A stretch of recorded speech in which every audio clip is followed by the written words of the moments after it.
Assalamualaikum warahmatullahi wabarakatuh.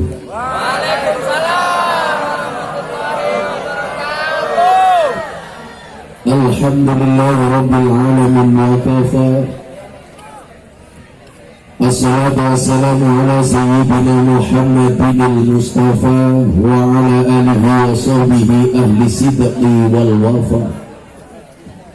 Subhanaka la ilma lana illa ma 'allamtana innaka antal alimul hakim wa tub 'alaina innaka antat tawwabur rahim. Rabbi shrah li sadri wa yassir li amri wahlul 'uqdatam min lisani yafqahu qawli, amma ba'du.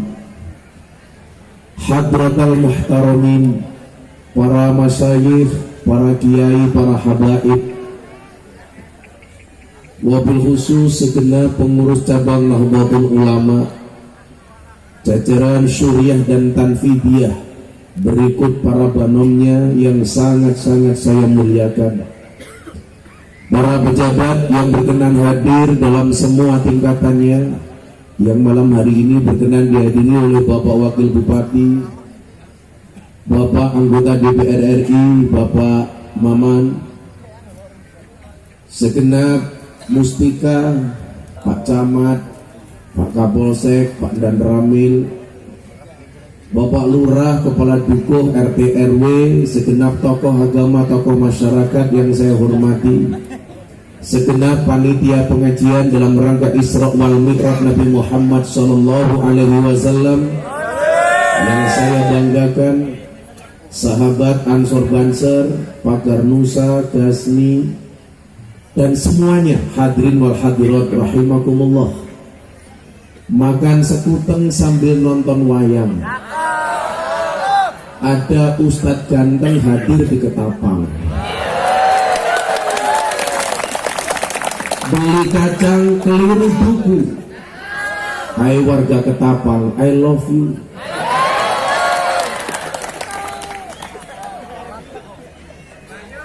Ada satu bahasa yang disebut di dalam bahasa Arab namanya mahabbah. Mahabbah itu dalam bahasa Inggrisnya love, dan dalam bahasa Indonesianya kita mengenal istilah cinta. Kalau bahasa Jawanya kita mengenal bahasa tresno. Mahabbah atau rasa cinta adalah satu hasrat yang membuat satu keinginan yang tadinya berat menjadi ringan, yang tadinya susah menjadi mudah, yang tadinya tidak mungkin menjadi mungkin. Maka saya katakan, kalaulah tidak karena cinta, tentu berat rasanya saya hadir di tempat ini dengan medan dan jalan yang luar biasa. Seolah-olah dihantam ombak walaupun tidak ada airnya. Sepanjang perjalanan goyang kanan dan goyang kiri. Mudah-mudahan ke depan Ketapang menjadi kabupaten yang baik jalan-jalannya. Amin. Tadi siang saya bilang sama Pak Wakil Bupati di air Upas, itulah bedanya Ketapang dengan Jakarta. Bedanya apa, Gus? Kalau di Ketapang begitu banyak jalan berlubang, sementara di Jakarta banyak lubang berjalan.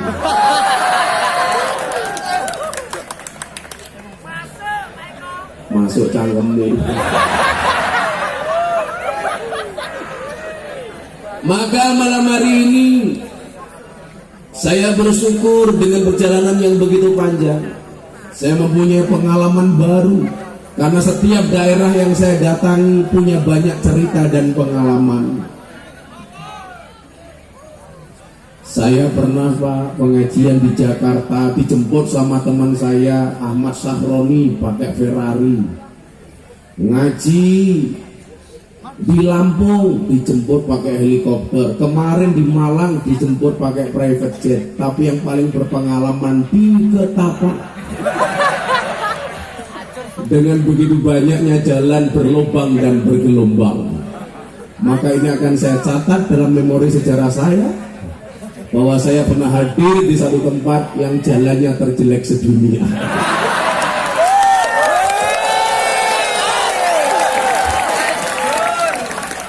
Dua kali Pak Wakil Bupati ikut saya ngaji, mudah-mudahan Wakil Bupatinya bisa jadi Bupati. Dan tentunya jangan hanya numpang pengajian Pak, tapi besok ngundang sendiri. Maka malam hari ini cukup saya katakan, cintaku padamu memang tidak seindah surat cinta untuk Setarlah, tapi yakinlah cintaku padamu lillahi ta'ala. Kalau kondisinya seperti ini Pak Wabub, saya katakan melupakan Allah itu dosa, melupakan orang tua itu durhaka, melupakan jalan jelek di ketapang mana bisa.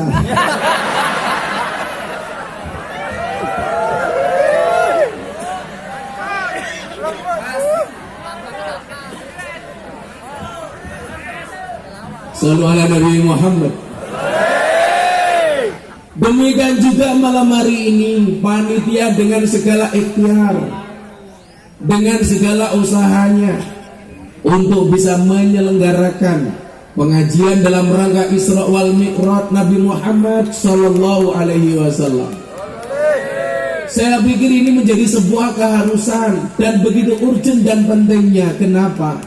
Di tengah-tengah banyak pemahaman yang senantiasa membid'ah-bid'ahkan, menyesat-nyesatkan, bahkan meneraka-nerakakan terhadap amaliyah ahli sunnah wal jamaah. Maka kalau Bapak Ibu lihat di media sosial dan media televisi seminggu terakhir, begitu kencangnya bulian terhadap Gus Miftah karena bersikukuh mempertahankan ajaran-ajaran budaya, dalam hal ini wayang. Saya dibully habis-habisan, trending di Twitter 2 hari berturut-turut. Nama saya paling atas, bahkan di atasnya Pak Jokowi. Twitter saya disebut lebih dari 37.000, sementara Pak Jokowi hanya 8.000. Kenapa? Karena saya bersikukuh istiqomah bahwa bangsa ini tidak boleh kehilangan akar budayanya, bahwa budaya adalah merupakan ruh bangsa Indonesia dan kita generasi muda wajib untuk menjaganya. Betul? Makanya saya nggak rela ketika wayang dikatakan haram, ketika wayang mau dimusnahkan. Saya gelar wayangan di pondok karena dari awal saya punya prinsip di dalam berdakwah, membudayakan agama, bukan mengagamakan budaya. Budaya tanpa agama pasti salah. Agama tanpa budaya pasti tidak akan terasa indah. Kita hari ini bisa hadir dengan penuh sopan santun, ini merupakan produk agama dan produk budaya. Ketika agama memerintahkan tolong tutup auratmu, maka dengan berbudaya kita bisa menciptakan pakaian yang kita gunakan. Perintah agamanya menutup aurat, sementara cara menutup auratnya adalah budaya yang harus kita pahami. Maka saya pikir sangat lucu ketika budaya-budaya itu mau dihilangkan. Yang terjadi, mohon maaf, saya dihantam fitnah yang luar biasa, dibully. Tetapi Pak Wabub, saya kasih trik bagaimana kemudian kita biasa-biasa saja ketika dibully. Pak Wabub, Pak anggota DPR, sampai tak kasih tahu, 4 tahun terakhir saya itu viral 4 kali. Tahun 2018 saya viral, pengajian saya di klub malam dan di lokalisasi. Saya pengajian di Bali bersama Mbak-mbak LC. Kalau di Jawa Timur namanya Purel, perempuan rela di usel-usel. Saya pengajian di Puskesmas, pusat kesenangan mas-mas. Tempatnya namanya karaoke, katorok dibuka oke. Saya pengajian dengan 500 mbak-mbak seksi. Saya dibully karena sholawatan dengan mbak-mbak seksi. Walaupun menurut saya sebenarnya tidak seksi, hanya salah kostum. Karena mbaknya 170 cm, pakaiannya hanya 120 cm. Yang atas turun ke bawah, yang bawah naik ke atas. Itulah alasan Pak, kenapa saya pakai kacamata hitam, supaya kalau ngelirik yang seksi tidak kelihatan. Saya dibully, Miftah menistakan agama. Kenapa? Wong sholawatan di tempat orang mabuk. Saya bilang, tempat yang dianggap baik itu masih berpotensi buruk, maka tempat buruk harus berpotensi baik. Saya kemarin pengajian di Keranggan, Temanggung. Satu siang pengajian dihadiri oleh 20.000 orang. Yang kecopetan berapa Pak? 20 orang. Banser menyelamatkan, ada jamaah pingsan, dompetnya hilang. Kalau tempat yang berpotensi baik saja masih ada kejahatan, artinya apa? Tempat yang dianggap maksiat harus ada kebaikan. Maka saya bilang, sebaik-baiknya tempat ada buruknya, dan seburuk-buruknya tempat pasti ada baiknya. Saya masuk ke sana, kenapa? Karena orang baik dan orang buruk bedanya tipis. Orang baik pernah berbuat buruk, dan orang buruk pernah berbuat baik. Maka kemudian saya muncul satu quote, orang baik punya masa lalu, dan orang jelek pasti punya masa depan. Saya datang ke sana karena saya punya prinsip, menyalakan lampu di tempat yang gelap, menyapu di tempat yang kotor. Saya hadir ke sana Pak, ketemu dengan para pemabuk, ketemu para PSK di lokalisasi, ketemu anak-anak clubbing yang suka mabuk dan lain sebagainya. Viral 2018, saya dibully habis-habisan. Bahkan ketika wawancara di TV, ada seorang kiai yang mengatakan yang dilakukan Miftah itu memalukan. Kenapa? Menjual agama di tempat lokalisasi dan klub malam. Akhirnya saya ditanya sama hostnya, apa respon Gus Miftah? Saya jawab, kalau yang saya lakukan pengajian di klub malam itu dikatakan memalukan, lebih memalukan mana ketika kita melihat kemaksiatan diam tanpa memberikan solusi apapun kepada mereka. Maka saya dekat dengan komunitas seperti itu, sampai di Jawa Timur, di Jakarta, di Jogja, saya dikasih julukan apa? Gus Miftah, presiden para pendosa. Siapa rakyatnya? Ya rupa-rupamu ini. Gak ada orang yang gak punya dosa. Di Jawa Timur, pengajian di bekas lokalisasi Doli, ada orang badannya besar. Begitu saya buka bajunya ternyata ditato perutnya. Tahu Pak tato apa? Tato beduk. Itu tato apa Mas? Beduk. Kenapa? Karena saya cinta dengan NU. Oh itu tato beduk. Iya, pukulnya mana? Di bawahnya Gus.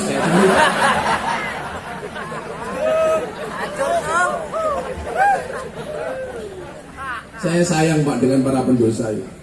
Maka saya katakan kepada mereka, ketika kamu melihat kemaksiatan seseorang di malam hari, jangan pernah ketika kamu ketemu keesokan harinya kamu katakan dia ahli maksiat. Kenapa? Karena barangkali malam itu mereka sudah bertobat, sementara mata kita tidak pernah melihat. Saya pengajian di Jakarta, di Bekasi, mau pindah ke Cikarang, melewati sebuah lokalisasi di sebantaran Kalimalang. Begitu saya buka, mereka lihat saya, langsung teriak, Gus, mampir. Apakah saya mampir? Oh. Saya mampir, ketemu para teman-teman PSK. Saya tanya, kalian kerja malam hari ini? Iya. Berapa banyak orang yang masuk? Dihitung, ada 100 PSK. Saya bilang sama mereka, satu malam minimal kamu dapat berapa? Minimal 200.000 Kiai. Oke, perjanjian sama saya. Malam hari ini sampean semua saya bayar, satu orang 200.000, tapi satu hal. Apa Gus? Setelah saya bayar kalian pulang, gak usah bekerja, besok pagi sholat subuh. Kalau iya saya bayar. Akhirnya semua PSK sepakat, oke, dibayar Gus Indra, semuanya pulang. Saya kasih uang Pak mereka 200.000 semuanya, 100 orang pulang. Maka malam hari ini tuh lokalisasi tutup. Begitu saya masuk mobil, ada Kiai bilang sama saya, mubadir Gus. Loh kenapa Kiai? Malam ini mereka berhenti, toh mereka besok bekerja lagi. Saya jawab sama Kiai, Kiai, dari mana Anda mengatakan mubadir? Orang berhenti maksiat sedetik saja, itu luar biasa. Bagaimana mereka bisa berhenti maksiat semalam suntuk, Anda katakan mubadir? Inilah egoisnya orang-orang yang merasa suci.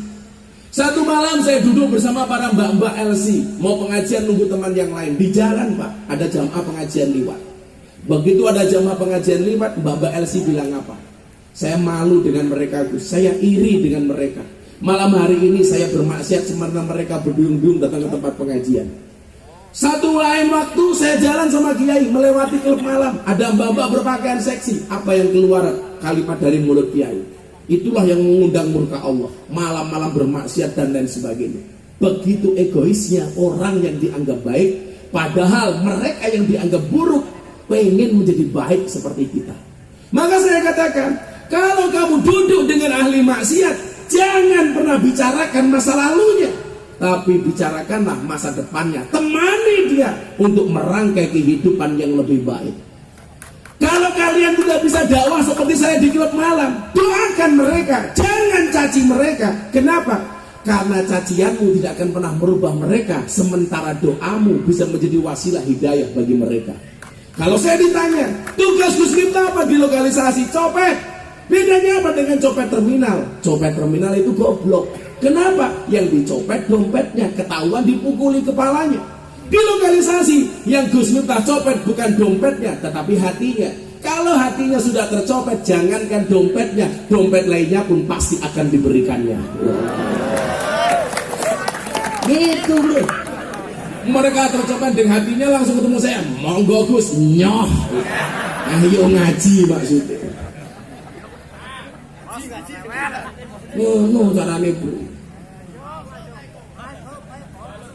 8 bulan kemudian saya viral lagi Pak. Apa? Deddy Corbuzier datang ke pondok saya minta untuk diislamkan. Saya syahadatkan tanggal 21 Juni 2019. Gus Miftah viral lagi. Orang-orang Wahabi semakin kebakaran jenggot. Ini orang kok viral terus? Sementara hari ini dai yang mempunyai wawasan kebangsaan mempertahankan amaliyah ahli sunnah wal jamaah, bahkan di tingkatan teman-teman artis yang berani teriak-teriak hanya Gus Miftah. Viral lagi, Deddy Corbuzier masuk Islam. Semua grup WA mungkin ada wajah saya dan Deddy Corbuzier. Saya dibully lagi. Setahun kemudian, bulan Ramadan kemarin, Gus Miftah viral lagi. Kenapa? Ceramah di gereja. Di gereja Battle Indonesia, Jakarta Utara. Bahkan ceramah saya ditranslate dalam bahasa Inggris, sampai saya mendapatkan undangan dari wali kota Los Angeles. Mereka begitu terkesima dengan ceramah saya di gereja. Bahkan saya diundang untuk berbicara toleransi di Amerika. Tapi Anda tahu yang terjadi di Indonesia? Gus Miftah kembali dicaci maki. Nama Gus Miftah trending di Twitter seminggu. Miftah kafir. Apa saya marah? Enggak. Miftah kafir. Saya jawab gampang, syahadat lagi. Begitu gampang kita mengkafirkan orang lain hanya karena beda pemahaman. Saya mengangkat tema toleransi. Gak mungkin hanya saya gara-gara masuk gereja iman saya jadi hilang. Sama hanya Anda pakai Telkomsel, berdiri di bawah tower Indosat. Apa langsung sinyalmu hilang? Enggak bro. Tetap saja Telkom. Kalau orang masuk rumah ibadah orang lain dianggap kafir, berarti orang Jawa Tengah dan Jogja banyak yang kafir. Kenapa? Karena sering masuk Borobudur dan Prambanan. Goblok itu. Kafirnya di mana? Saya dikatakan menjual agama dari mana? Justru kemudian ini cara merawat saya keberagaman di Indonesia. Satu ketika Nabi Muhammad SAW mengatakan kepada sahabat-sahabatnya, kepada umatnya, jangan pernah kamu mencaci bapakmu sendiri. Mana mungkin Rasulullah ada seorang anak mencaci bapaknya? Siapa dia? Ketika seorang anak mencaci bapak orang lain, maka anak orang lain berpotensi mencaci bapak kita. Jangan pernah mencaci sesembahan orang lain, maka orang lain berpotensi mencaci sesembahan kita. Kalau Anda tidak mau Allah dicaci maki, jangan pernah mencaci maki sesembahan orang lain.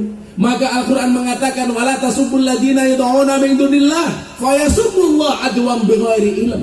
Janganlah sekali-kali kamu mencaci maki sesembahan orang lain, maka orang lain akan mencaci sembahan kita dengan tanpa ilmu dan tanpa dasar. Sama. Saya tidak merokok, ada yang merokok, silakan hadiran, gak apa-apa. Kan NU nunut udut.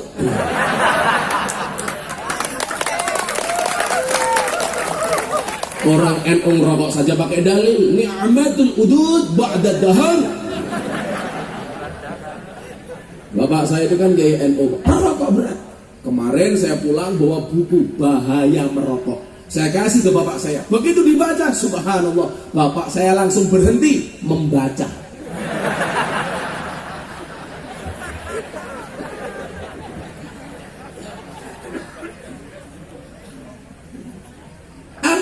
sebenarnya apa? Perdebatan itu biasa-biasa saja itu. Sama ada ketika saya berbeda pendapat dengan Ustadz Khalid Basalamah persoalan wayang. Nah, boleh kita berbeda pendapat, tapi jangan pernah menghilangkan rasa hormat. Soal pikiran beliau, saya banyak berselisih pendapat. Soal merah putih, soal lagu kebangsaan. Tetapi saya nggak boleh membenci beliau. Hari ini saya malah dicaci maki dan luar biasa. Tapi saya bilang, postingan saya terhadap sajak saya tentang wayang dikomentari 26.500 komentar. 90% mencaci maki saya. Saya ditanya sama wartawan, sakit hati enggak Gus? Enggak. Kok bisa? Enggak pernah saya baca. Repot amat gitu. Kalau Anda posting di media sosial, saya mau tanya, lebih banyak like-nya apa komentarnya? Like. Kenapa lebih banyak like daripada komentar? Jawabannya sederhana. Seberapa banyak pun orang yang membencimu dengan komentar-komentarnya, yakinlah di luar sana lebih banyak yang mencintaimu dari dalam hatinya. Kalau jomblo beda. Kenapa lebih banyak like daripada komentar? Karena banyak orang cinta tetapi tidak berani mengatakannya. Para jomblo, rungokno kupingmu. Nyamuk saja ditepuk pakai 12 telapak tangan, masa cintamu bertepuk sebelah tangan?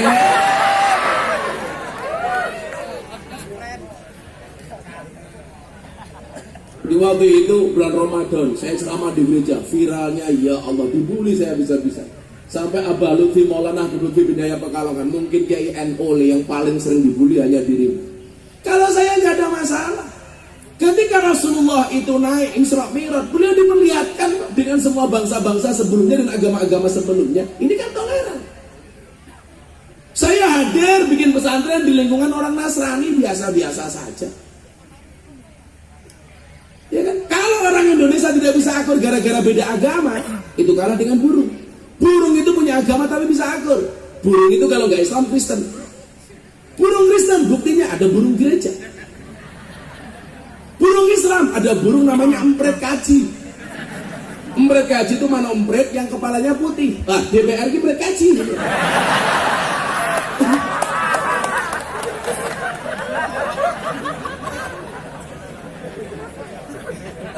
Bahkan burung gereja banyak yang tinggal di masjid. Gak ada tulisan bahwa burung gereja dilarang masuk. Gak ada. Malah Pak Haji jarang ke masjid. Hajingan.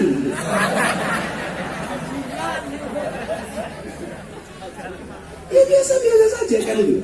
Tapi kalau ikan agamanya pasti Katolik. Buktinya apa? Yang paling besar namanya paus. Tetangga saya itu Nasrani. Saya pas bikin masjid, begitu peresmian tetangga saya tak undang, ada pastor, ada pendeta. Begitu saya pasang beduk besar di halaman pondok saya masjid, saya pasang beduk besar. Pendeta tanya sama saya, Gus, kenapa dipasang beduk? Mau pasang piano lah seperti di gereja kami. Saya bilang, pendeta lucu. Di masjid kalau dikasih piano, sandal saja hilang.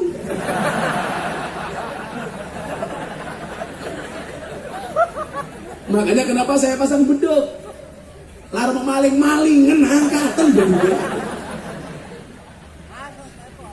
Di depan pondok saya, Pak, itu ada kolam ikan. Pendeta telepon sama saya, Gus, boleh nggak kami para pendeta mancing di kolam ikannya pondok? Oh boleh. Begitu pendetanya datang, dia bilang, Gus, nanti saya korengan. Terus gimana pendeta? Saya nggak bisa kena air, tolong saya digendong. Akhirnya pendetanya saya gendong. Begitu saya gendong, pendetanya bilang, baru hari ini ada pendeta bisa naik haji. Kurang ajar nih. Nah, akhirnya pendetanya saya lempar ke air. Piur. Kaget. Gus, kenapa saya dilempar ke air? Saya jawab, baru hari ini ada pendeta dibaptis sama Pak Haji. Asik itu loh Indonesia itu, Pak. Jangan dikit-dikit rame, dikit-dikit ribut. Kita mengolok-olok sesembahan orang lain, mengolok-olok salib. Untuk apa? Gak penting. Saya dijemput sama teman-teman saya gereja, piknik ke Parangtritis setelah Natalan. Gus, buat ikut yuk kebersamaan. Saya datang. Begitu saya naik bis, saya bilang Bismillah. Diprotes sama pendeta. Salah Gus, kita tidak naik Bismillah tapi bis kota. Oh saya bilang. Bas saya bilang. Begitu di tengah jalan petir menyambar-nyambar. Dar. Pendeta bilang haleluya, haleluya. Saya bilang salah, pendeta itu bukan haleluya tapi halilintar. Teman saya pendeta ketawa. Akhirnya begitu sampai Parangtritis saya pakai sarung, lupa nggak pakai celana dalam. Anginnya kenceng, but sarung saya buka. Pendeta langsung bilang, wow. Saya bilang sama pendeta, salah pendeta, ini bukan wow tapi alif.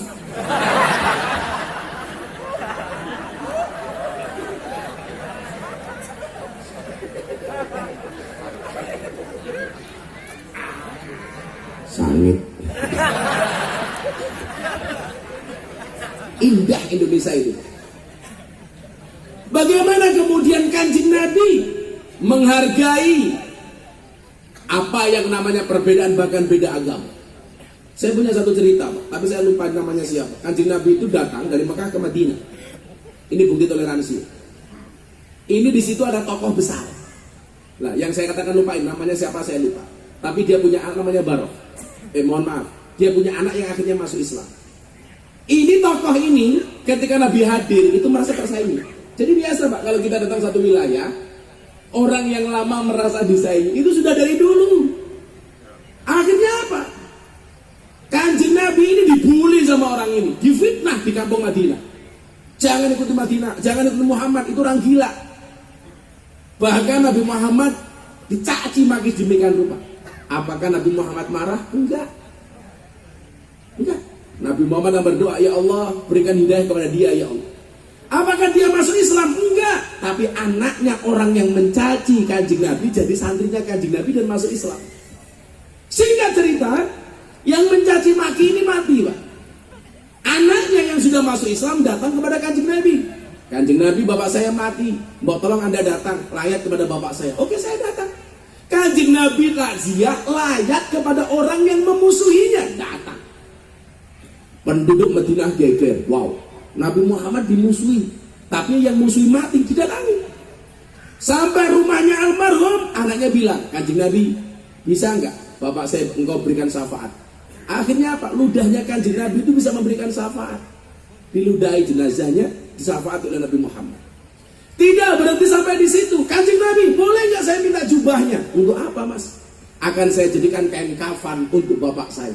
Mikirnya kalau bapaknya yang kafir tadi dikasih kain kafan dengan jubahnya Kanjeng Nabi, malaikat bingung. Waduh, kok ada jubahnya Kanjeng Nabi? Gitu. Makanya di sini kain kafan warnanya putih itu kan hukumnya sunnah, nggak wajib. Makanya mas-mas Banser, boleh kamu besok pakai kain kafan warnanya pink, nggak apa-apa. Paling malaikat teriak, wow, jomblo. Atau Pak Wakil Bupati, saya NU Gus, kain kafan warnanya hijau, nggak apa-apa Pak Wabub. Paling malaikatnya bingung, ini manusia apa lemper gitu. Jubahnya Kanjeng Nabi akhirnya dicopot Pak, nih pakai. Tidak berhenti sampai di situ. Anaknya bilang lagi, Kanjeng Nabi, mau nggak engkau mensolatkan jenazah bapak saya? Waktu itu belum ada larangan ayat yang melarang orang Islam mensolatkan jenazah orang non-Islam. Tapi ketika Kanjeng Nabi mau sholat, turunlah satu ayat dalam surat At-Taubah. Bunyinya apa? Wala tusolli ala ahadim minhum mata abadan wala takum ala qabri. Dan janganlah sekali-kali kamu Muhammad mensolatkan, mendoakan orang yang mati salah satu di antara mereka, dan janganlah kamu berdiri di atas makamnya. Yang dimaksud ala ahadim minhum, salah satu di antara mereka siapa? Satu orang munafik, dua orang dalam keadaan kafir. Maka Kanjeng Nabi tidak jadi mensolatkan jenazah orang itu. Maka saya bilang, itu toleransi yang ditujukan Kanjeng Nabi. Kenapa kalau lihat orang kafir, orang non-Islam kita anggap musuh? Dulu Deddy Corbuzier mau masuk Islam karena pola pikir saya yang seperti ini. Saya nggak pernah ngajak Deddy Corbuzier masuk Islam, cuman kita sering diskusi. Dia sering nanya sama saya, satu podcast, satu YouTube dia tanya sama saya, Gus, kenapa sih banyak ajaran Islam itu yang tidak masuk akal? Contohnya apa? Isra Mi'raj. Menurut Deddy Corbuzier nggak masuk akal. Kenapa Islam nggak masuk akal? Contohnya apa? Nabi Ibrahim dibakar nggak mempan. Ini unbelievable. Nabi Yunus dimakan ikan nggak mati. Nabi Musa dikejar Firaun bisa membelah lautan jadi jalan. Itu nggak masuk akal. Saya waktu itu kaget dia tanya seperti itu karena tanpa tag kita syuting. Tapi saya mikir, masa gondrong kalah sama orang gundul? Dedi itu kan apa-apa bisa, yang nggak bisa cuma satu, nyisir rambut. Akhirnya saya sampaikan dengan rasional, dia mengatakan ini yang saya tunggu. Dedi itu Pak belajar Islam sejak zaman almarhum Jeffrey Al-Bukhari. Kemudian ustadz-ustadz berikutnya dia belajar agama Islam, belum pernah ngeklik Pak. Sampai akhirnya dia ketemu saya, kemudian dia tanya soal Islam. Saya kenal Dedi gara-gara saya diundang acara dia. Gara-gara ceramah saya di Klub Malam Viral, saya diundang di acaranya Deddy Corbuzier di Trans 7. Nama acaranya adalah Kopi Susu. Ya kan hitam putih. Kopi susu kan hitam putih. Kopi hitam, susu putih. Kalau ini bukan kopi susu, kopi hitam. Karena kalau saya dikasih kopi susu saya bingung Pak. Ya gimana enggak? Kopi ini ngajak melek, susu ini ngajak turu. Makanya kalau saya dikasih kopi susu biasanya saya akali Pak. Kopinya saya minum, susunya saya pegangi. Kopi susu Pak, kopi susu. Melemar matamu.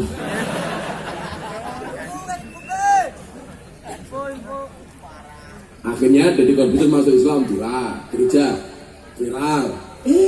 Hari ini viral lagi. Gara-gara saya ngomong soal wayang. Padahal kalau Pak DPR coba lihat, pemimpin bangsa, calon presiden semuanya pengen memviralkan dirinya sendiri, nggak pernah viral. Padahal mereka punya uang. Ada yang pasang apa-apa di mana-mana, punya medsos, bahkan habis miliaran, ratusan miliar, bahkan triliun, nggak viral-viral. Kenapa? Karena viral itu nggak bisa didesain. Bisa jadi medsos kita mumpuni, tetapi alam menolak. Maka kita bersyukur malam hari ini bisa ngumpul bareng-bareng di lapangan kecamatan Singkup. Kok jelek banget namanya? Singkup itu kalau bahasa Jawa. Oh ini Singkup, bukan Singkup. Ya mirip lah. Mudah-mudahan malam hari ini kita semuanya mendapatkan keberkahan dari pengajian malam hari ini. Amin. Kenapa? Sampai pagi nggak apa-apa. Pengajian murah dinyang sampai pagi.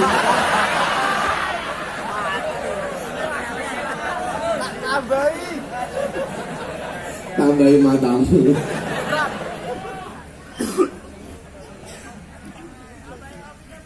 Tambahi kopi nih. Terus sangit.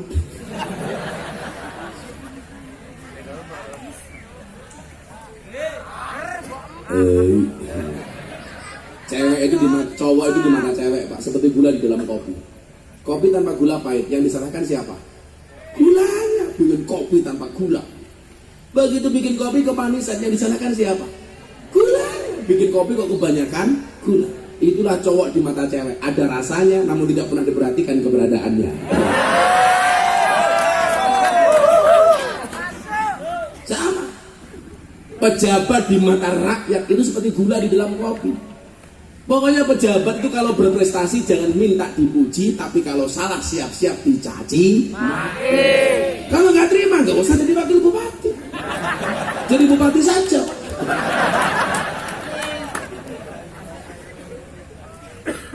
Coba jadi DPR, berapa? Apa-apa diawasi oleh rakyat, ya kan? Sampai berprestasi nggak pernah terima kasih DPR, nggak ada. Tapi kalau sampai DPR kelihatan tidur ketika sidang, sudah habis. Apalagi kalau korupsi. Maka saya bilang hewan yang makan tanaman itu namanya bajing. Tapi kalau ada pejabat yang makan uangnya rakyat namanya bajing. Yang bilang mereka loh Pak, bukan saya.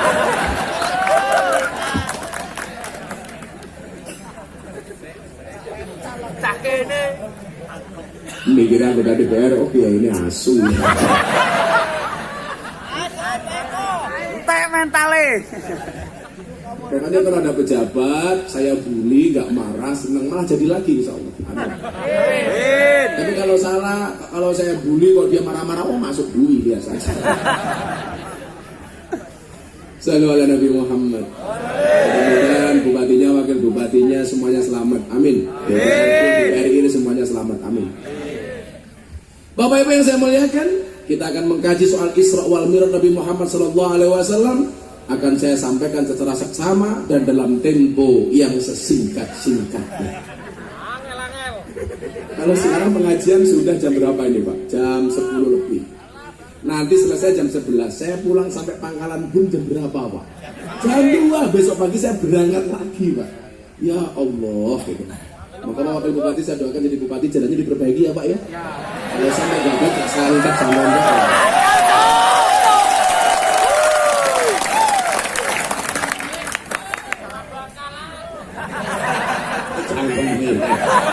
Dosa. Ya kan doa. Oh sudah lama mendoakan. Oh doamu bosok ya ramah mandi ya. Sabar. Bapak Ibu yang saya muliakan, tadi saya sempat singgung proses masuknya Deddy Corbuzier ke dalam Islam. Waktu itu dia bilang, kenapa tidak semua agama itu rasional, tidak semua ajaran agama itu bisa diterima oleh akal. Yang tadi contohnya saya sebutkan Isra Mi'raj. Kenapa dia bilang tidak masuk akal? Jelas. Bapak Ibu, Mekah, Masjidil Haram ke Masjidil Aqsa di Palestina, itu kalau naik bis, Anda tahu berapa jam? 32 jam. Kalau PP berarti berapa? 64 jam. Sementara Isra minal Masjidil Haram ilal Masjidil Aqsa, kemudian naik ke langit ketujuh Sidratul Muntaha, dilakukan hanya dalam waktu ba'dul qalil minal lail, hanya sebagian kecil dari waktu malam. Jadi Isra Mi'raj itu tidak semalam suntuk, berangkatnya agak malam, pulangnya sebelum subuh. Berangkatnya habis Isya agak malam, sekitar jam 10, pulangnya sebelum subuh, menempuh jarak sedemikian panjang. Kalau naik bis Mekah Palestina, PP 64 jam, apalagi naik ke langit. Ini gak masuk akal menurut orang yang tidak paham agama. Kalau Bapak Ibu hari ini pergi ke Eropa, itu ke Amerika, itu ada wisata luar angkasa. Berapa kita harus bayar? 200 juta dolar. Satu dolar itu sama dengan 14.000. Kalau 200 juta dolar berarti 2,8 triliun. Wisata luar angkasa. Wisata luar angkasa. Maka sebenarnya kita nggak perlu kaget. Di dalam surat Ar-Rahman, di situ Allah pernah berfirman, ya ma'saral jin wal ins, wahai jin, wahai manusia, kalau punya kamu kemampuan, ayo naik ke langit.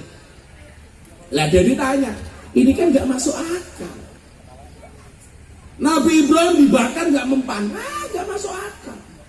Nabi siapa? Anaknya Ibrahim, Ismail, dipotong lehernya, diganti domba. Dari mana kok kayak sulapan, dia bilang. Terus dia bilang lagi, kalau Nabi Isa berjalan di atas air itu sulapan. Saya bisa, kurang aja, saya tes Pak.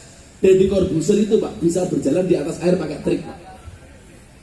Anda jangan salah, Deddy Corbuzier itu the best magician in the world.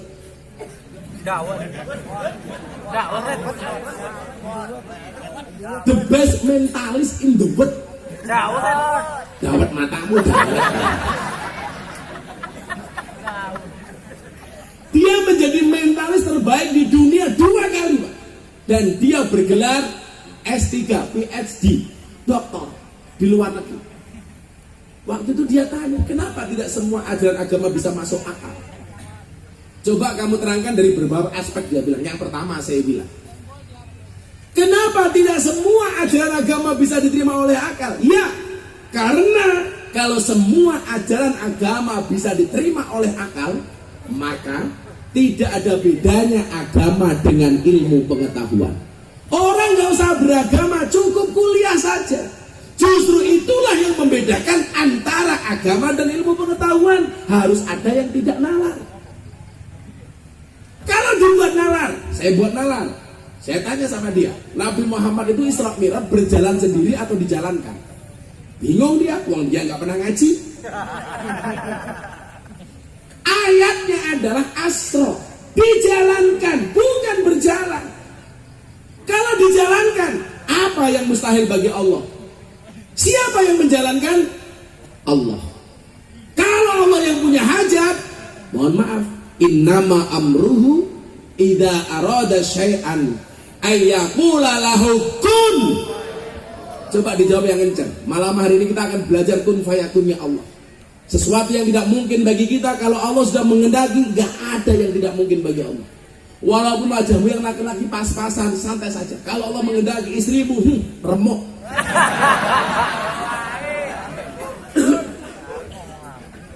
Bro, coba lihat sejarahnya anaknya Nabi Adam. Allah itu kan adil.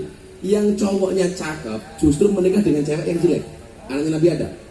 Kalau cowoknya wajahnya jelek, justru istrinya cakep. Makanya jangan kaget dari ini, kalau ada cowoknya cakep malah istrinya jelek, cowoknya jelek, istrinya cakep. Contohnya Pak Wakil Bupati beserta istrinya, umpamanya.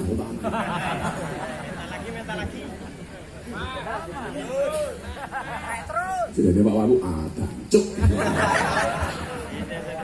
Maka kamu yang wajahnya jelek-jelek saya doakan, insya Allah istrimu jelek.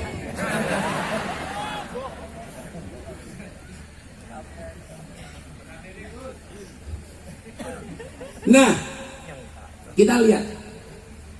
Kita malam hari ini belajar kun fayakunnya Allah. Coba dijawab kun fayakun yang kencang.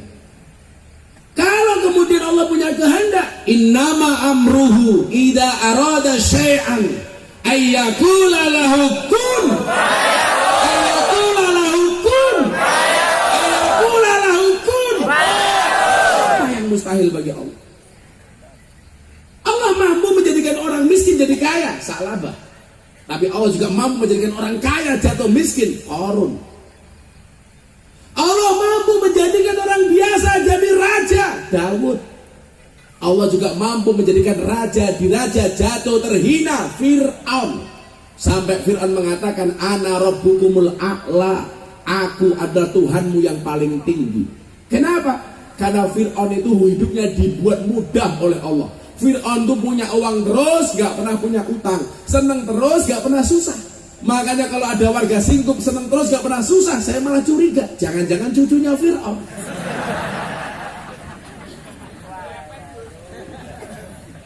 Fir'aun itu betul-betul dimudahkan oleh Allah. Satu ketika Allah itu ngutus malaikat disuruh dandani giginya Fir'aun. Gara-gara Fir'aun pernah makan selilitan, dia marah-marah. Akhirnya Allah ngutus malaikat untuk merapikan giginya Fir'aun. Malaikat tanya, kenapa Tuhan saya harus merapikan giginya Fir'aun? Allah mengatakan kepada malaikat, rapikan giginya Fir'aun. Masa ngaku Tuhan kok selilitan?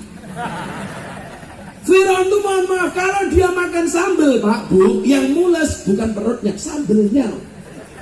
Kalau dia kehujanan, yang pilek bukan hidungnya, tetapi air hujannya. Sama dengan Fir'aun Indonesia, nabrak tiang listrik, yang sakit tiang listriknya Pak itu. Yang salah bakpaunya. Allah mampu menurunkan derajat Fir'aun menjadi orang yang terhina. Bahkan Allah mampu menjadikan perawan ting-ting, gak pernah menikah, gak pernah punya pacar, gak punya suami, hamil. Siapa Pak? Maryam. Tapi saya pesan sama ibu-ibu singkup, anakmu jangan ikut-ikutan Maryam. Nanti malah bilang sama Pak Maman, Pak Maman, anak saya kayak Maryam, kenapa nggak punya suami meteng? Kalau itu nggak kayak Maryam, tapi duntal codot. Bangga amat, nggak punya pacar, hamil. Hati-hati, ibu-ibu dengerin ya. Orang Jawa mengatakan wong wedok kuwi kaya lombok, payu bobrok enggak payu bosok. Maka perempuan itu sekarang jenisnya ada 3. Lihat jari saya, jangan lihat akik saya. Pamer matamu, pamer. Tak copot, malu saya. Malah mudah-mudahan ketinggalan. Pakai lagi. Jamet. Jangan amplopnya enggak jelas, kehilangan akik. Perempuan itu jenisnya ada 3. Yang pertama, nggak punya anak, nggak punya suami, namanya apa? Nona. Yang kedua, punya anak, nggak punya suami, punya anak, punya suami, namanya nyonya. Yang repot yang nomor 3, punya anak tapi nggak punya suami.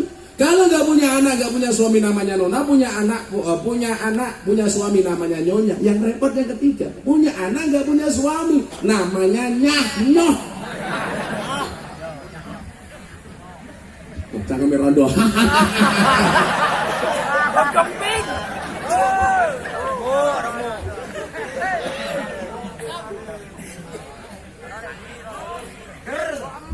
Sallu ala Nabi Muhammad. Allah mampu-mampu saja. Demikian juga dengan perjalanan Isra wal Mi'raj. Nabi Muhammad itu tidak jalan sendiri tapi dijalankan. Mampu. Saya kasih contoh begini yang paling gampang. Saya tadi berangkat dari Jogja Pak jam 5:30. Harus ke Semarang dulu. Karena nggak ada penerbangan Jogja Pangkalan Bun, harus ke Semarang. Ketika saya masuk mobil, itu ada semut masuk ke dalam tas saya. Akhirnya terjadi apa? Semut ini ikut saya ke Semarang, naik pesawat ke Pangkalan Bun. Kemudian apa? Ke Ketapang Air Upas, kemudian ke Singkup, nanti balik ke Pangkalan Bun, nyampe Pangkalan Bun katakanlah jam 3 pagi. Begitu sampai Pangkalan Bun, semutnya turun dari tas saya, ketemu dengan teman-temannya, dikumpulkan sama dia. Ya masalah semut, mut. Saya hari ini dari Jogja 5:30 sampai Semarang 8:30, kemudian sampai Pangkalan Bun jam 10:30, jam 3 saya di Air Upas, jam 9 malam saya di Singkup, kembali ke Pangkalan Bun jam 3 pagi. Kira-kira teman-teman semut yang lain percaya apa enggak? Enggak percaya. Tony Boster waton muni dobose becak tanpa pir waton jeplak tanpa mikir. Ban becak tanpa pelek waton jeplak ra nganggo utak. Gajah diblangkoni ora sedeng. Masa gajah diblangkoni kayak Gus Miftah? Beda. Apa bedanya Gus Miftah sama gajah? Bedanya satu. Kalau gajah itu kepalanya ada belalainya, Gus Miftah belalainya ada kepalanya.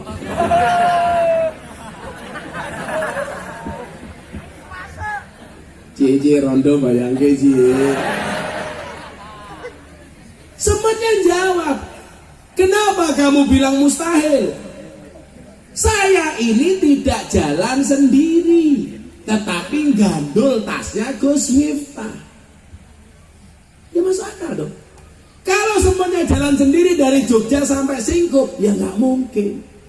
Tapi karena nunut tasnya Gus Miftah naik mobil, naik pesawat, menjadi mungkin.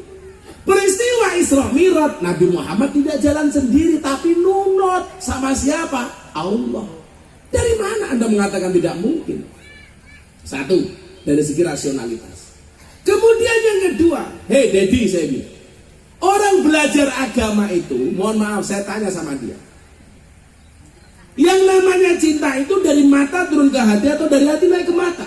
Dedi jawab, ya orang tahu bro, cinta itu dari mata turun ke hati. Kamu salah. Kenapa saya katakan salah? Kalau cinta itu dari mata turun ke hati, berarti selamanya kamu tidak akan pernah cinta dengan Allah. Kenapa? Karena matamu tidak pernah lihat Allah. Kalau cinta itu dari mata turun ke hati, berarti kamu tidak akan pernah mencintai Rasulullah. Kenapa? Karena matamu tidak pernah melihat Rasulullah. Kalau cinta itu dari mata turun ke hati, berarti orang buta itu tidak akan pernah merasakan indahnya cinta. Kenapa? Karena orang buta tidak pernah melihat pasangan dan kekasihnya. Saya kemarin hari Minggu sebelum pengajian hari Sabtu, seminggu yang lalu, itu ada komunitas difabel, tuna netra, tidak bisa melihat, datang ke pondok saya Pak. Ada 40 orang. Saya tanya, lah kalian itu gak bisa melihat, kenal Gus Miftah dari mana? Nonton YouTube. Hah? Keliru, mendengarkan dia bilang. Ini bukti. Saya tanya mereka, kalian gak bisa melihat? Iya, kalian gak bisa melihat. Punya istri? Punya. Coba kalau Allah itu gak adil, cinta itu dari mata turun ke hati, bagaimana orang buta bisa melihat pasangannya? Wong mereka gak bisa melihat. Tetapi cinta itu yang benar bukan dari mata turun ke hati, tapi dari hati naik ke mata. Kalau hatinya sudah cinta, gak perlu pandangan mata. Contohnya orang buta nikah, meteng bro, meteng.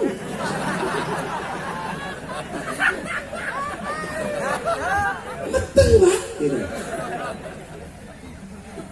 Malah orang-orang buta yang datang ke tempat saya itu lucu-lucu itu. Lucu-lucu. Menurutku nggak salah, saya bilang. Kamu nggak salah bro. Pakai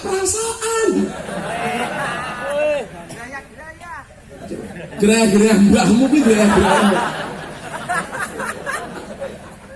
Malah ada satu teman yang tunanetra itu bilang sama saya, Gus Miftah kalau soal seks kalah sama saya. Loh, kenapa Pak? Oh, rahasia saya diranjang 2 jam 3 menit. Loh, kok bisa Pak? Iya Gus, 2 jam nyari tempatnya, 3 menit mainnya.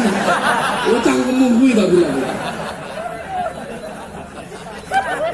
Tapi saya ngiri dengan mereka ketika Allah mencabut penglihatan dari mereka yang kemarin datang ke tempat saya. Mereka enjoy. Jadi dengerin YouTube. Kemudian saya bilang, ini yang ada berapa 40 orang. Kalau semuanya tak kasih uang mau nggak? Mau Kiai. Untuk beli apa? Untuk beli paketan. Ngedengerin Gus Miftah lagi coba. Tamu saya di pondok itu macam-macam Pak. Dulu pernah ada dari Ketapang. Dari Ketapang itu datang ke pondok. Jadi pasangan suami istri sama anaknya mau ke pondok, kecelakaan di Sleman. Kakinya mbaknya ini patah. Setahun kemudian datang lagi pakai kursi roda. Pokoknya kalau belum ketemu Gus Miftah nggak akan balik. Akhirnya jumpai. Ada lagi dari 6 jam dari Banjarmasin, bawa uang 500.000. Gara-gara apa? Anaknya hamil, setiap malam lihat YouTube-nya Gus Miftah, setiap malam ngelindur nyebut nama Gus Miftah. Akhirnya bawa uang 500.000 sampai Banjarmasin, uangnya habis. Delalah ketemu truk. Yang truknya itu ada gambarnya Gus Miftah. Ternyata orang Magelang nganter sayuran dari Magelang ke Banjarmasin. Akhirnya dia diantar Pak pakai truk itu sampai Jogja. Hanya minta foto kemudian dibawa pulang kepada anaknya yang suka ngelindur. Makanya kemarin tadi saya cerita Pak sama Pak Wakil Bupati. 2 bulan yang lalu saya dapat penghargaan 3 dari Lembaga Prestasi Indonesia dan Dunia. Yang pertama, rekor belangkon terjual termahal di dunia. Belangkon saya buat 90.000, dijual laku 900 juta. Saya sumbangkan untuk Muktamar Nahdlatul Ulama. Belangkon bro, saya 100 juta. Apa mana sarung nih?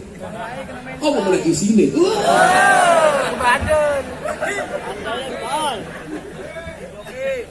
Yang kedua saya dapat penghargaan dai yang paling konsisten pengajian di lokalisasi 22 tahun. Yang ketiga selebriti yang paling banyak gambarnya dilukis di bokong truk, ratusan truk, termasuk saya dapat kiriman 2 dari Ketapang, gambarnya Gus Miftah. Yang tadi saya cerita yang paling menjijikan 1, ada mobil tangki sedot WC gambarnya Gus Miftah. Ada gambarnya Gus Miftah, ada tulisannya silitmu adalah rezekiku.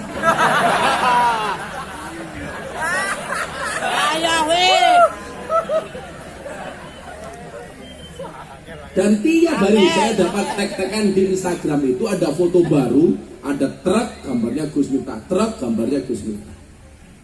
Karena mereka nyaman dengan quote-quote saya Pak. Kata Pak DPR kurang ajar pas saya makan ngomong tangki sedot WC. Iya selawatan dulu yuk, ada nggak sih? Kalau tua-tua kayak wah. Masa vokalisnya tua-tua kayak dia? Oh belakangnya. Ya selawatan yuk. Meminta lagu apa Pak Bu? Lagu baru apa lagu lama? Baru. Belum jadi. Apa? Mundur alon-alon? Lost down? Karena ini nomor janji. Pedot rantene. Pedot rantene. Apa? Mundur alon-alon. Aku ngaji alon mergo sadar aku sapa santri sing nakal ra iso apa-apa.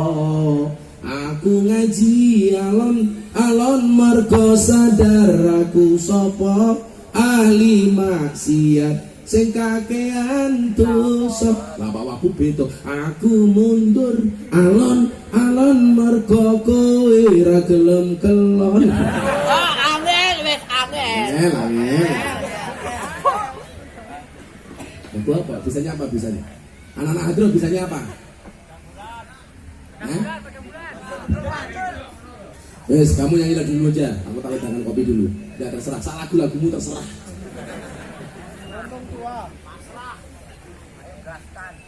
Lagu Indonesia. Indonesia isara. Wah goblok kowe ora iso.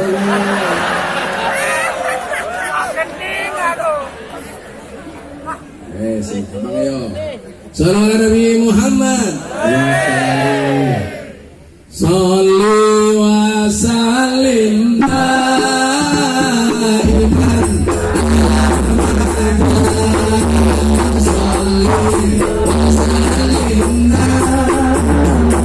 daiman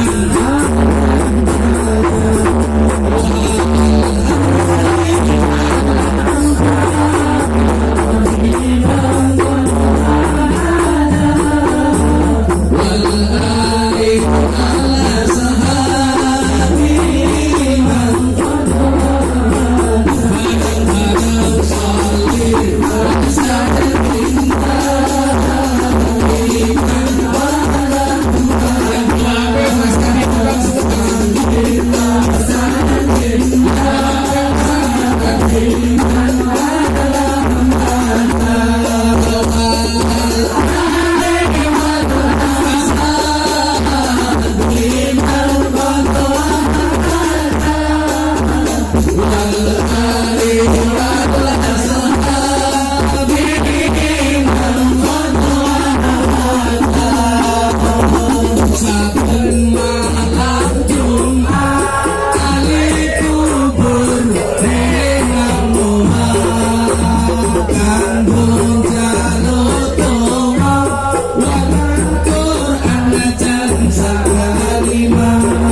wal ali wal ashab. Sekali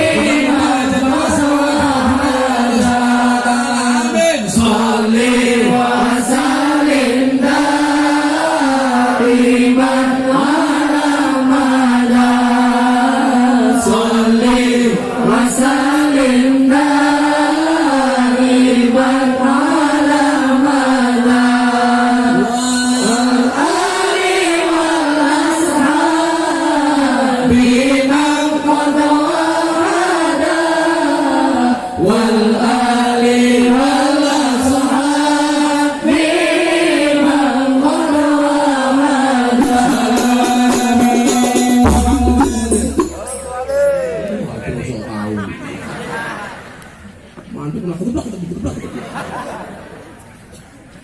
besok saya masuk surga, anak hadroh ikut. Tapi ya itu di surga saya kelon sama bidadari, awakmu hadroan. Lumayan ngadri wong kelon ya. Wes, insyaallah dengan sholawat corona minggat, amin. Tetap yang bawa masker, maskernya dipakai. Yang belum vaksin, vaksin. Semuanya ikhtiar. Pemerintah punya program, kita rakyatnya manut. Saya yakin kalau kamu gak mau vaksin, besok waktunya bisa umroh atau haji, kamu gak akan bisa berangkat. Kenapa? Karena Arab Saudi mewajibkan kita untuk divaksin. Jadi artinya apa? Isu-isu nanti vaksin begini itu hoax. Kiai-kiai semuanya vaksin.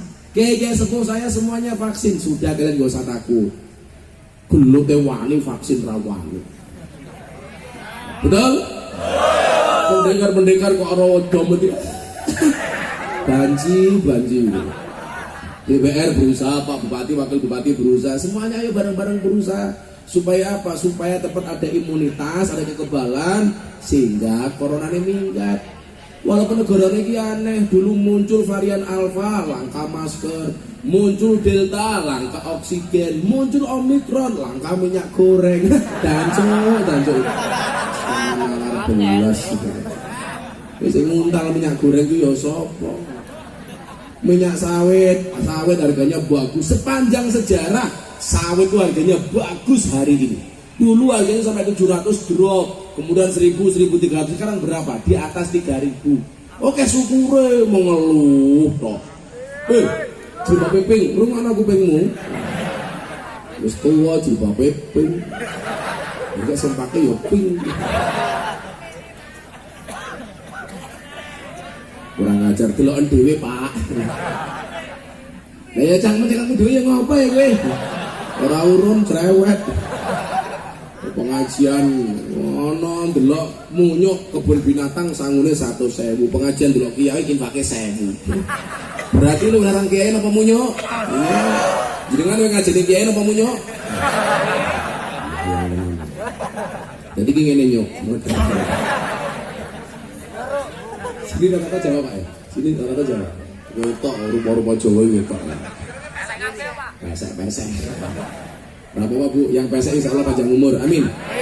Kenapa orang pesek panjang umur? Ambekannya ngirit. Tapi kalau orang mancung itu cepat mati. Nafasnya boros. Terus kalau pilek, pupilnya gede-gede. Saya tak berdiri dikit Pak ya. Boleh. Saya mau ngeluh boyok itu berdiri. Mohon izin Pak. Ibu-ibu lebih suka saya dulu apa berdiri? Itulah Pak. Dimana perempuan suka yang berdiri.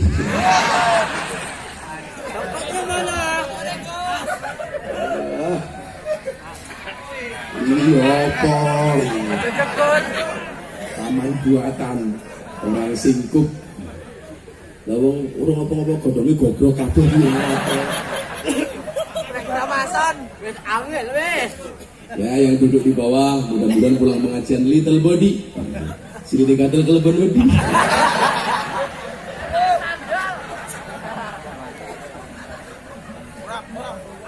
Sallallahu alaihi Nabi Muhammad. Lanjut pengajiannya. Insyaallah sampai jam 11 sesuai arahan Pak Kapolsek ya Pak ya. Sudah enggak malam-malam. Karena setelah jam 11 coronanya datang. Iki lho bocah banser lemu malah foto-foto nang arepe kiai iki. Sawah kewateng kabeh to Ini santai. Kalau ibu-ibu, mbak-mbaknya merasa gemuk, kamu santai saja. Berdasarkan penelitian, cewek gemuk lebih disukai daripada cewek seksi. Kenapa? Karena cewek seksi hanya fokus kepada penampilan, nggak pernah fokus kepada perasaan. Iya. Makanya kalau kamu punya istri gemuk, tak jamin mau keloni setengah jam, kram sih gitu. Ciri-ciri cewek gemuk, kalau foto miring, set, supaya nggak kelihatan perutnya. Tapi kalau cowok lebih disukai cowok yang kurus kayak saya daripada cowok yang gemuk. Kenapa? Makan saja nggak tambah, apalagi pasangan. Iya.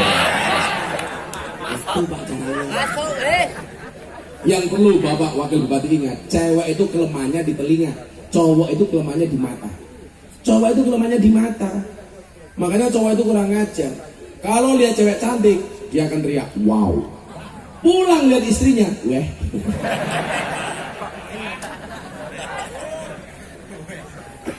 Karena cowok itu kelemahannya di mata, maka cewek harus pintar dandan dan make up. Kamu jangan mengatakan nggak pintar dandan, nggak penting make up, toh udah punya suami. Hei, walaupun kamu punya suami tetap make up. Kenapa? Karena di luar sana pelakor lebih menakutkan daripada hantu kuburan. Apalagi gara-gara layangan putus. Wong lanangnya sawah. Bu, suami itu lebih cinta anaknya apa istrinya? Pergi jauh saya di Kalimantan, di Ketapang, lihat anak kecil. Yang saya ingat siapa? Anak saya di rumah. Lihat cewek cantik, lupa dengan istri di rumah. Pulang lihat istrinya, pulang ketemu anaknya, celananya melorot, dibetulin. Masuk kamar lihat istrinya, celananya betul, dipelorotin. Ya foto-foto wae. Set, nggak tahu. Meter ya Bu. Karena di sini ada kameramen Bu. Harapnya ke sini. Jadi begini. Yang nunggu masker. Aku tahu kamu pakai masker bukan karena takut corona, karena merongos ya kan. mental. Kameramennya kena mental. Info Mas, info. Sing sacet Mas. Sallallahu alaihi Nabi Muhammad. Jadi apa? Bahwa Isra Mi'raj mengajarkan kepada kita, gak ada yang mustahil bagi Allah selama sebagai hamba kita menggantungkan segala sesuatunya hanya kepada Allah. Saya mau cerita kepada kalian yang merasa hari ini susah, merasa banyak masalah, merasa ekonominya belum mapan, bisnisnya belum lancar, mau nikah gak berani gara-gara gak punya uang. Saya juga pernah punya pengalaman itu. Saya dulu kuliah gak dikirimi uang sama orang tua saya, maka saya narik becak. Saya Pak narik becak 6 bulan. Dan saya latihan sabar dari abang becak. Abang becak itu orang yang paling sabar sedunia. Nunggu penumpangnya gak datang, becak itu tumpah ide. Dinaiki sendiri. Ya. Saya pernah becak saya tabrak mobil. Dia saya gak marah. Saya nyanyi lagu India. Matane. Woi, ambil weh. Saya mau menikah, belum punya apa-apa. Tapi saya berani menikah. Karena saya punya keyakinan menikah itu membukakan 2 jalan. Yang pertama jalan rezeki, yang kedua jalan bayi. Barokah goblok. Bayi gitu.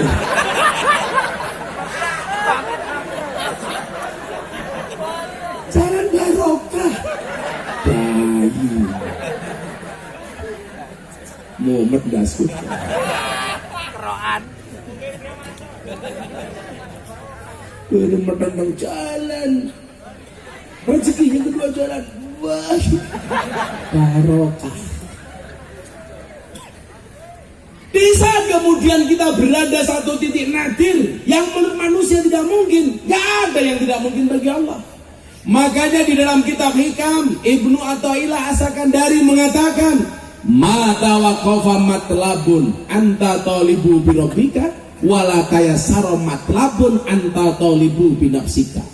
Apa kata Ibnu Athaillah? Tidak akan pernah terhenti sebuah permintaan ketika permintaanmu kamu sandarkan kepada Tuhanmu, dan tidak akan pernah menjadi mudah sebuah permintaan ketika kamu percaya dengan kemampuanmu. dikatakan sama Allah, nggak ada yang mustahil bagi Allah. Saya punya jamaah di Surabaya, telepon saya, Gus, saya pusing. Kenapa mas? Usia saya sudah 35 tahun, saya nggak nikah. Bukan berarti saya nggak mau, tapi karena nggak ada yang mau saya nikahi. Ibu saya udah pengen gendong cucu. Lah kenapa kamu nggak bisa nikah? Karena jelas Gus, saya belum bisa nikah karena modalnya nggak masuk, modelnya nggak masuk. Karena modalnya nggak ada, modelnya nggak masuk. Orang nikah itu butuh dua hal, modal dan model. Kalau Gus Miftah jelas modalnya ada, modelnya masuk.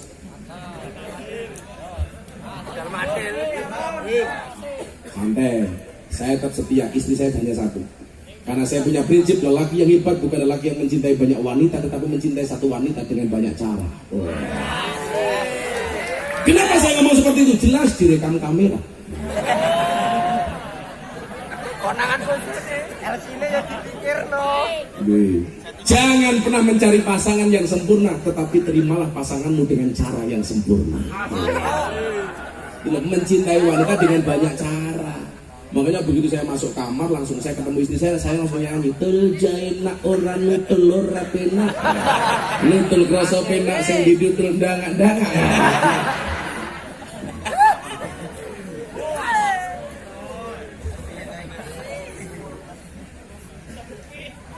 Wih, babak ya, kamu gak usah pacaran dulu. Kalau ada cowok suka sama kamu, katakan sama cowokmu, Mas pilih satu di antara dua, halalkan atau tinggalkan. Kamu tidak bisa menaklukkan aku dengan I love you, tapi taklukkan hatiku dengan kopi itu. Ngakune muslimah, senengane melumah karo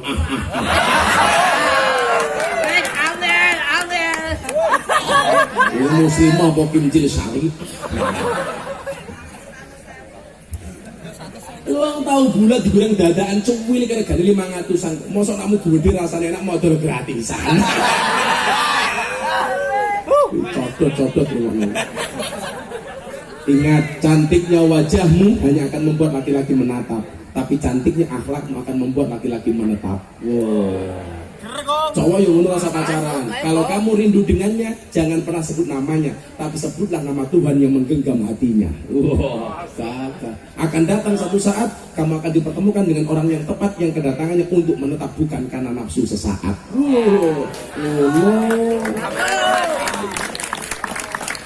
Masih rasa cegak harus beda, agak jaga jarak. Kamu sama Mbak E itu seperti Indomaret dan Alfamaret, berdekatan sih tapi nggak pernah jadian. Ya, kasihan. Karena kan Mbak E sama Mas itu beda pemikiran, sama-sama bantu beda pemikiran. Masih mikir Mbak E mikir aku. Codot.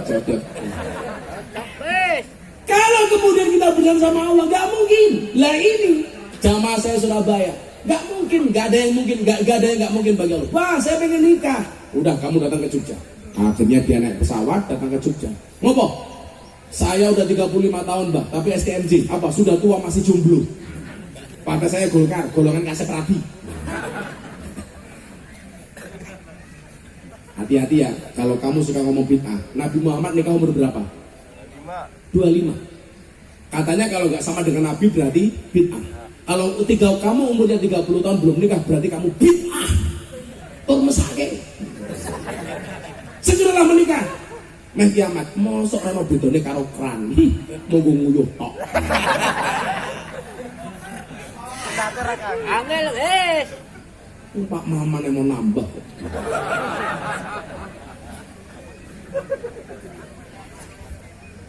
Gus Miftah nambah. Nunggu takdir. Tambah 5. Kalau memang ada takdir, ya kan saya nggak bisa melawan takdir. Kalau nggak ada takdir, ya saya menciptakan takdir saya sendiri. Akhirnya dia datang ke Jogja. Saya bacakan tadi call-nya Ibnu Athaillah. Tidak akan pernah terhenti sebuah permintaan ketika kamu sandarkan permintaanmu hanya kepada Tuhanmu, dan tidak akan pernah mudah sebuah permintaan ketika kamu percaya dengan kemampuanmu. Terus beribun bang, jalur karo Allah, jangan mengemis-ngemis sama manusia. Kalau kamu percaya takdirmu diatur oleh Tuhanmu, mendekatlah kepada Tuhanmu. Siapa yang perlu kamu apelin? Allah, bukan cewek. Cara beribun bah, pulang kamu sholat tahajud 7 malam. tahajud, sholat hajat, sholat taubat, ditutup witir 3 kali, 11 rakaat. Kamu dongo minta sama Allah. Dongone pripun? Saisomu. Artinya dia pulang. Sampai rumah dia niatkan mulai malam Jumat, mangkat di masjid, tahajud, taubat, hajat, witir. Selesai tangannya diangkat. Ya Allah, bila dia jodohku jadikan dia istriku ya Allah. Namun bila dia bukan jodohku, mbok dicek lagi ya Allah. Loh, kadang-kadang doa itu pakai maksa dikit gak apa-apa. Ya jangan lurus-lurus baik, nganggo ngeyel titik lah. Besok malam Sabtu berangkat lagi ke masjid. Ya Allah, bila dia jodohku jadikan dia istriku ya Allah. Namun bila dia bukan jodohku, cabut saja nyawa jodohnya ya Allah. Garis keras. Besok berangkat lagi. Ya Allah, kalau pengen rabi. Kalau ada yang SD SD ya Allah, semok depan semok belakang. Ya Allah. Kalau nggak ada, minimal yang STNK ya Allah, setengah tuan yang kencang. Kalau nggak ada, STMM juga nggak apa-apa ya Allah, setengah tuan meh modiar. Terus pokoknya semuanya saurawurannya. Besok berangkat lagi. Ya Allah, kula pengen rabi, kalian sinten mawon ra urusan, sing penting wedok ya Allah. Gimana udah putus asa? Terus semuanya mentok. Lah kalau kamu doanya apa? Ya Allah, saya minta yang isusu pantar. Ini suku-suku pantatnya bikin gemeter ya Allah. Kalau Pak Maman sukanya yang kecil, penggemar cewek lemu-lemu. Akhirnya apa? Setelah malam ke-7 dia pulang habis subuh. Di tengah jalan, apa yang terjadi? Kakinya digigit ular wedok. Dia marah-marah sama Allah, danco. Kula niku njaluk bojo wedok, malah kula dicopot ulah wedok. Pingsan bawa ke rumah sakit. Apa yang terjadi? Dia nyangka ini adalah akhir dari segalanya, tapi ternyata dia salah. Ternyata ini awal dari cerita cinta itu dimulai. Begitu masuk rumah sakit, ketemu sama suster cewek, gadis belum nikah. Berhari-hari di rumah sakit yang terjadi apa? Waiting Trisno jalaran soko. Salah, Waiting Trisno jalaran soko dicopot ulo. Di rumah sakit saling jatuh cinta. Yang cowok nggak berani ngomong yang cewek karena merasa modalnya nggak ada, modalnya nggak masuk. Yang cewek nggak berani ngomong yang sama yang cowok. Masa cewek kok ngomong duluan? Akhirnya begitu hari terakhir di rumah sakit, lah di rumah sakit modern hari ini Pak Wabub, itu kan biasa ada musik tuh. Nah, ada lagunya Ida Laila, lawang tua-tua ngerti. Rasa cinta pasti ada pada makhluk. Nah, sing jawab mesti tua. Nah, yang muda-muda ini nggak tahu, ngerti ya los dol dang lanjut lehmu maksiat, tutup no seneng rasa mikir akhirat, nanging elingono yen Israel nakokno kabarmu tandane iku ora rindu, tapi pengen banget jabut nyawamu modar. Akhirnya denger lagu ini si cowok bilang, aku seneng karo kowe. Sing wedok jawab, aku yo ho. Akhirnya mereka menikah. Awalnya dari mana? Digigit ular. Maka kita sering membenci sesuatu padahal itu baik bagi kita, dan kita sering mencintai sesuatu padahal itu buruk bagi kita. Akhirnya hari ini mereka menikah, sudah punya anak 2. Maka malam hari ini kalau kamu sandarkan semua urusanmu hanya kepada Tuhanmu, saya doakan yang jomblo mudah-mudahan pulang digigit ular.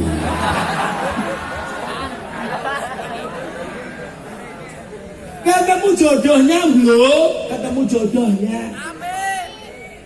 Kamu gak usah galau. Ya kalau kopling karo rating rasa nyanding mereka kalah glowing. Ya nggak mungkin.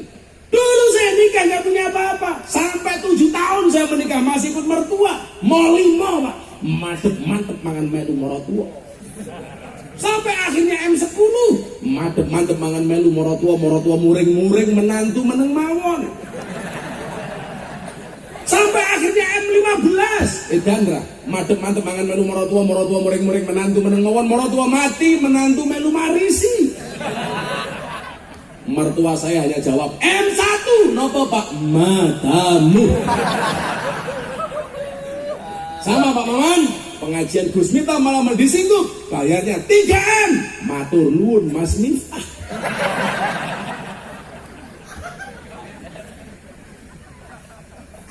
Tapi saya punya keyakinan bahwa kemudian Allah akan memampukan.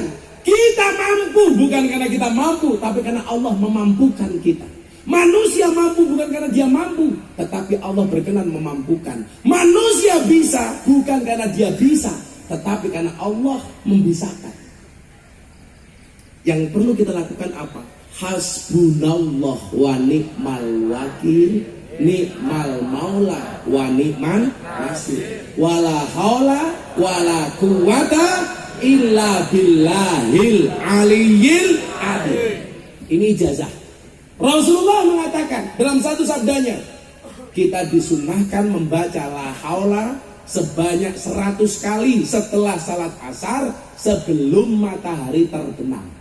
Maka Allah akan mengabulkan doa-doanya, mengabulkan hajatnya, menjawab semua persoalannya, memberikan solusi dan jalan keluar dari problem yang dimilikinya. Diwaca nduk la haula wala quwata illa billahil aliyil adim sebanyak 100 kali. Bu, habis asar sambil nyapu la haula wala quwata illa billah. Suaminya minta dikeroki, siap ke balsam, siap ke golok. La haula wala quwata illa billah. La haula wala quwata illa billah. Nyogrok sawit. La haula wala quwata. Apa jenenge ngene? Egrek. Egrek sawit. La haula. Apalagi kalau ditambah sholawat. Makanya istri saya itu gak mungkin bisa dipoligami. Istri saya itu sehari membaca sholat minimal 15.000 kali. Sallallahu ala Muhammad, sallallahu ala Muhammad. Minimal 15.000 kali. Tak keloni loh. Sallallahu ala Muhammad.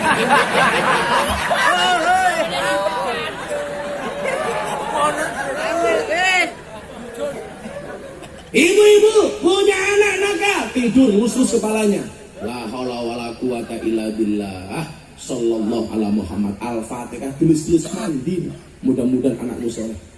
Bapak-bapak sama punya istri cangkeme cerewet gampang turu cekel cangkeme. La haula wala quwata.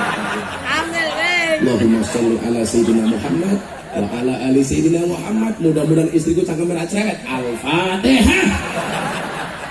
Di Fatihah itu tetap cerewet, tambahin Yasin dan tahlilnya.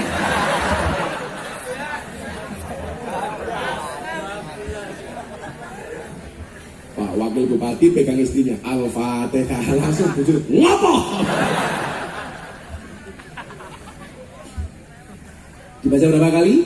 100 kali. Ayo, la haula wala quwata illa billahil aliyil adim selepas asar sebelum matahari terbenam. Tahun 2009 Pak, saya baru punya motor pertama kali kredit. Setiap starter bunyinya dit. Wah, motor kreditan. Sama yang megang itu, apa tamborin? Tambor, entek dite.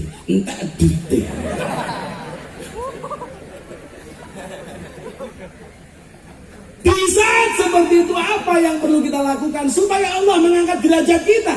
Jawabannya adalah pantaskanlah amalmu di hadapan Allah, maka Allah akan memantaskan hidupmu.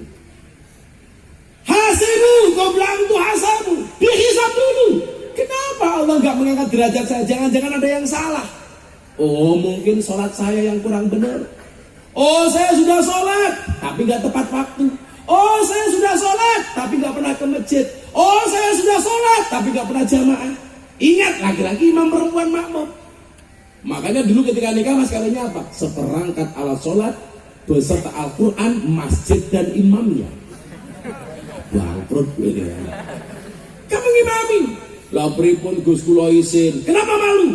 Saya apalnya hanya kulhu sama inna. Yo ora apa-apa. Maghrib rakaat pertama, kul. Rakaat kedua, inna. Ngisa rakaat pertama, kul. Rakaat kedua, inna. Begitu subuh gelar sajadah, malaikatnya turun. Udah pernah bro. Oh, daripada salah. Saya dulu di Jakarta kepala cabang Primagama. Di belakang kantor saya Primagama ada masjid Pak. Terkenal, nggak pernah ada jamaahnya. Ini yang ada umurnya 70 tahun. Allahu Akbar, Allahu Akbar, Allahu Akbar. Begitu adzan selesai, puji-pujian. Puji-pujian, delalah wong apa? Wong apa? Di sini ada ngapa? Astagfirullahaladzim, Astagfirullahaladzim, Innallaha ghafurur rahim. Diterjemahkan pakai bahasa ngapa?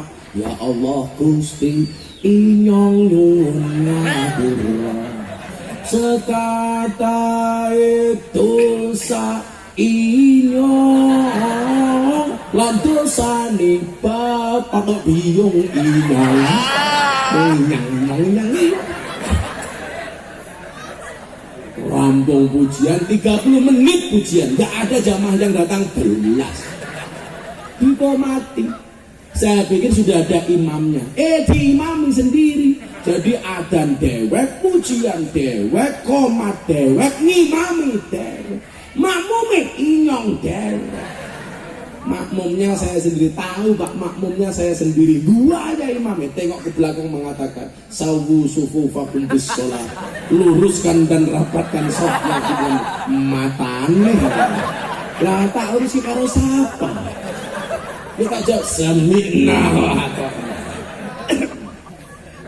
Fatihah aman. Begitu baca surat salah. Yang namanya imam salah itu harus diingatkan. Sama presiden salah boleh diingatkan, bupati salah bisa diingatkan, wakil bupati salah bisa diingatkan. Tapi pakai cara. Caranya apa? Dengan cara yang baik. Kalau imam salah, ingatkan. Makanya kalau hari ini kamu bilang, oh jadi presiden kok banyak salah. Jangankan mimpin negara, imam sholat loh. Sekarang diteror, mau ngimami, aja suwe-suwe, jangan digantar nih. Itu baru imam sholat Pak diteror. Apalagi imam negara. Mana loh Jah? Kalau kamu menuntut kesempurnaan dari Pak Jokowi, ya nggak mungkin. Mau manusia biasa kok itu.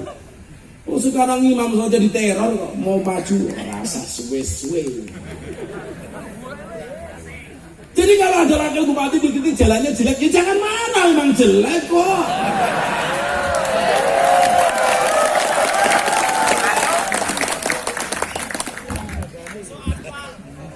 Mudah-mudahan bisa diaspal, amin. Begitu aja Pak Wahbu bisa gombal sama istrinya. Jeleknya jalan tidak sejelek wajahmu. Kayak saya masuk kamar, ibu saya pupuran, bedaknya ketebalan. Itu saya bilang, sorry ya bang, bedak saya ketebalan. Saya bilang, saya tahu bedak kamu tebal, tapi cintaku lebih tebal daripada bedakmu. Begitu baca surat salah. Coba dengarkan. Inna anzalnahu fi lailatul qadr. Salah apa benar? Salah. Harusnya til bacanya. Karena salah dari belakang saya ingatkan. Til.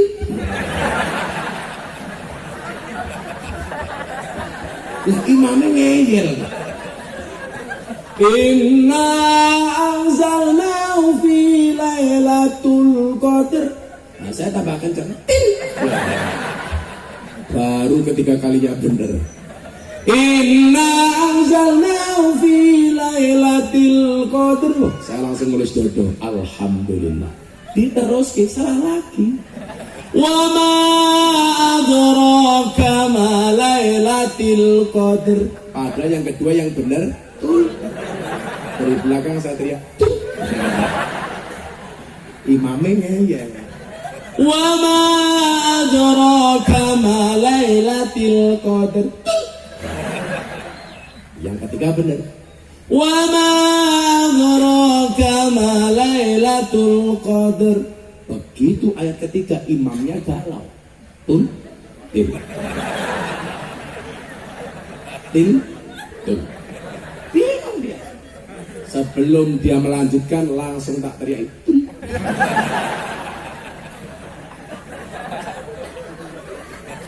Makanya cari imam itu yang fasih. Pengertian fasih itu ada dua. Fasih bacaannya, yang kedua fasih itu artinya nyambung. Nyambung dengan keinginan jamaahnya. Tahu kalau habis Isya ada pengajian sama Gus Miftah, kalau ngimami jangan lama-lama. Kalau nanti malam Jumat habis Isya ada yasinan, yulang ngimami rasa suwe-suwe. Ngoder pengajian bar Fatihah bismillahirrahmanirrahim Yasin tancol. Itu namanya nggak nyambung dengan karepe jamaah. Nyambung. Fase artinya bacaannya, yang kedua nyambung dengan maunya jamaah. Tapi fase dengan difase-fasekan itu beda. Saya pernah makmum imami, ya Allah, alamnya cengal kayak tahun kita delul. Itu namanya difase-fase. Ada lagi, saya dengar saya kenyang kok.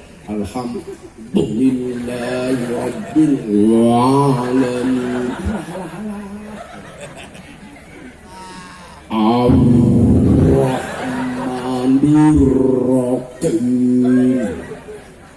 Itu namanya di fase-fase. Kalau kemudian sudah kita benahi satu-satu, sholatnya sudah, tambah apa? Akhlaknya diperbaiki. Makanya illal ladzina amanu, lanjutannya pasti wa amilus sholihat. Iman, kemudian amalnya yang baik. Amalnya yang baik.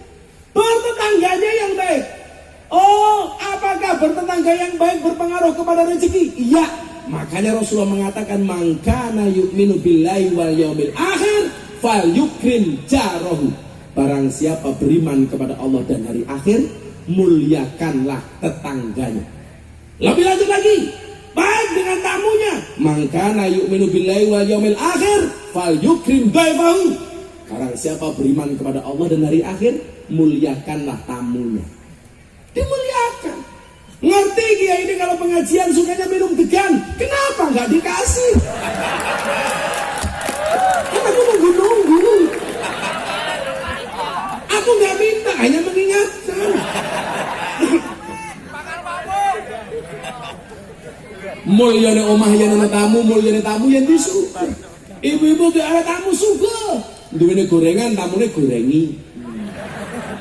Duwene wedang, tamune wedang. Duwene jarang, tamune jarang. Duwene susu, tamune gaweke susu. Susoni. Diperbaiki satu-satu. Baru kemudian kelihatan, oh salah saya di sini. Salahnya di mana? Nggak ngasih degan. Kelihatan.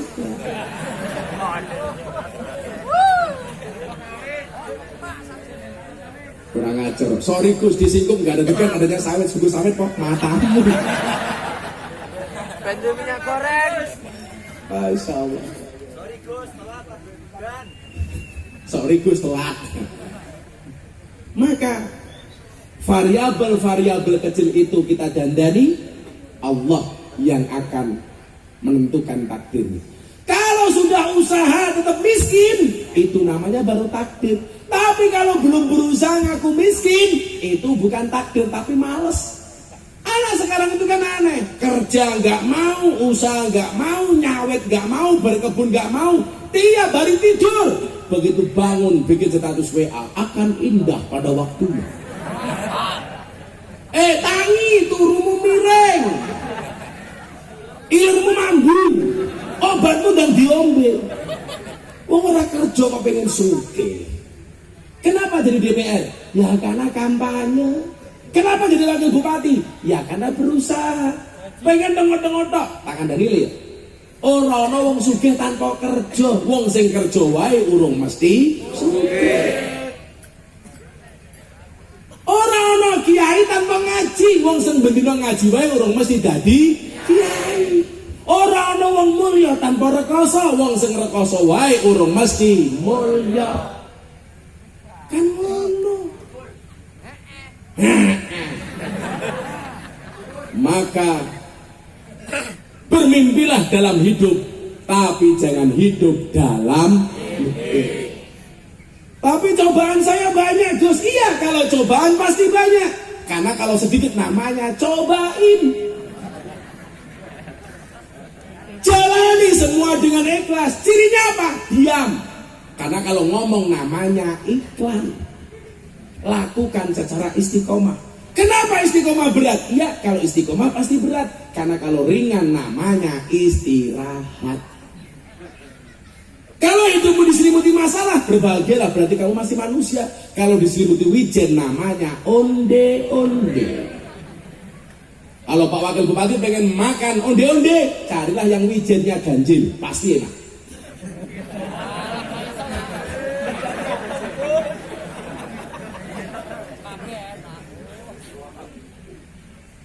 Maka sekali lagi saya ulangi, hiduplah, bermimpilah dalam hidup, tapi jangan hidup dalam mimpi. Kamu harus optimis. Masa depan itu seperti sekumpulan tempe. Artinya apa? Gak ada yang tahu.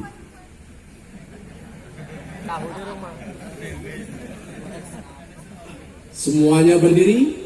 Kita minta sama Allah dengan sholawat hasbi rabbi jalallah. Cukuplah Allah yang menjadi penolongku. Ma fi qalbi ghairullah.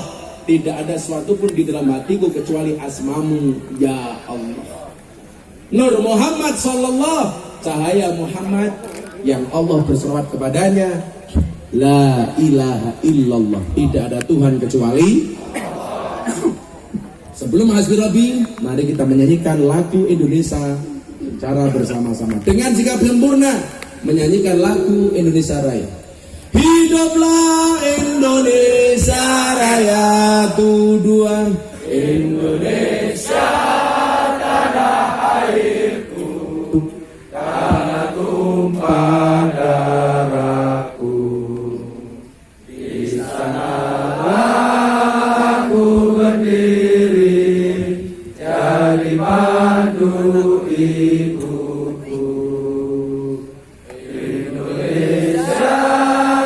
Bangsaanku, bangsa dan tanah airku, marilah kita berseru, Indonesia bersatu. Hiduplah tanahku, hiduplah negeriku, bangsaku, rakyatku semuanya. Bangunlah jiwanya, bangunlah badannya untuk Indonesia.